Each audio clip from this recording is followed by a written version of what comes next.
Once upon a midnight dreary, while I pondered weak and weary over many a quaint and curious volume of forgotten lore, while I nodded, nearly napping, suddenly there came a tapping, as of someone gently rapping at my chamber door.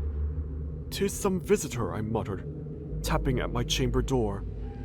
Only this, and nothing more. Ah, distinctly I remember. It was in the bleak December, and each separate dying ember wrought its ghost upon the floor. Eagerly I wished the morrow, vainly I had sought to borrow from my books surcease of sorrow, sorrow for the lost Lenore, for the rare and radiant maiden whom the angels named Lenore, nameless here forevermore.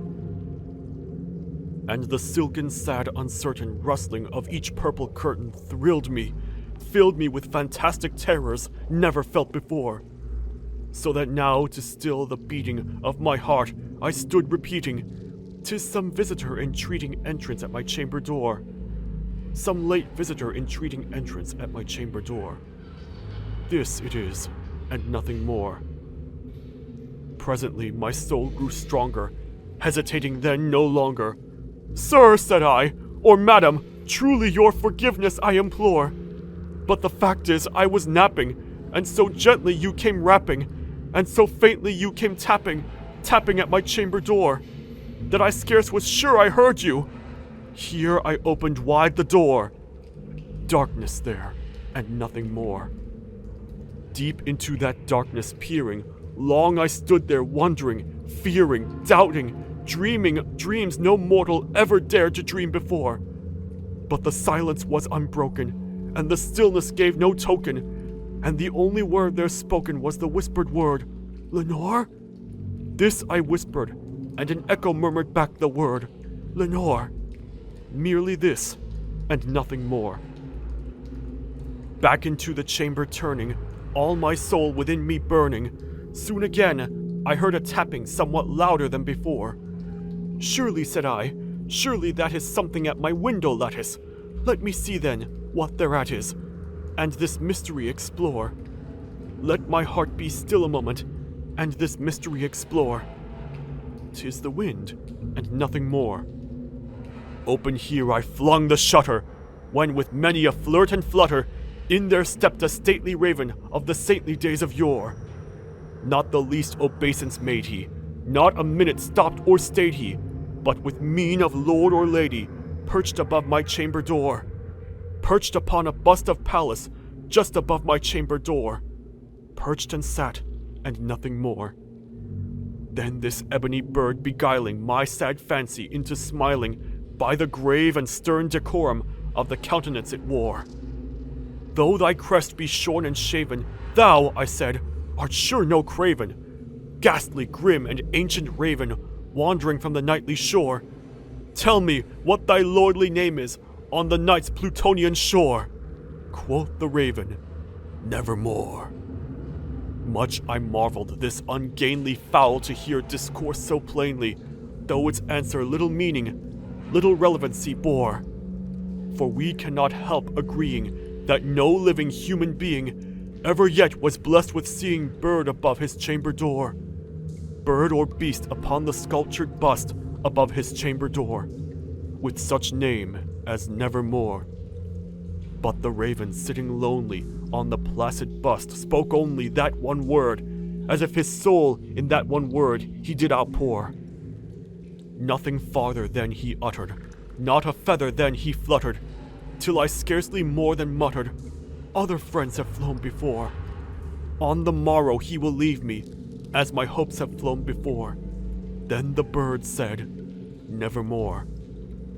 Startled at the stillness broken by reply so aptly spoken, "Doubtless," said I, "what it utters is its only stock and store, caught from some unhappy master, whom unmerciful disaster followed fast, and followed faster till his songs one burden bore, till the dirges of his hope that melancholy burden bore, of nevermore." But the raven still beguiling my sad fancy into smiling, Straight I wheeled a cushioned seat in front of bird and bust and door. Then, upon the velvet sinking, I betook myself to linking fancy unto fancy, thinking what this ominous bird of yore, what this grim, ungainly, ghastly, gaunt, and ominous bird of yore meant in croaking, nevermore. This I sat engaged in guessing, but no syllable expressing, to the fowl whose fiery eyes now burned into my bosom's core.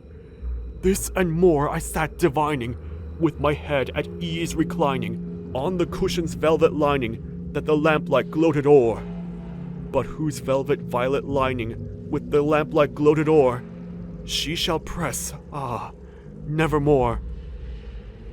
Then methought the air grew denser, perfumed from an unseen censer, swung by seraphim whose footfalls tinkled on the tufted floor. Wretch, I cried, thy God hath lent thee, by these angels he hath sent thee, respite, and nepenthe from thy memories of Lenore. Quaff, oh quaff this kind nepenthe, and forget this lost Lenore. Quoth the raven, nevermore. Prophet, said I, thing of evil, prophet still, if bird or devil, whether tempter sent, or whether tempest tossed thee here ashore, desolate, yet all undaunted, on this desert land enchanted, on this home by horror haunted, tell me truly, I implore, is there balm in Gilead? Tell me, I implore!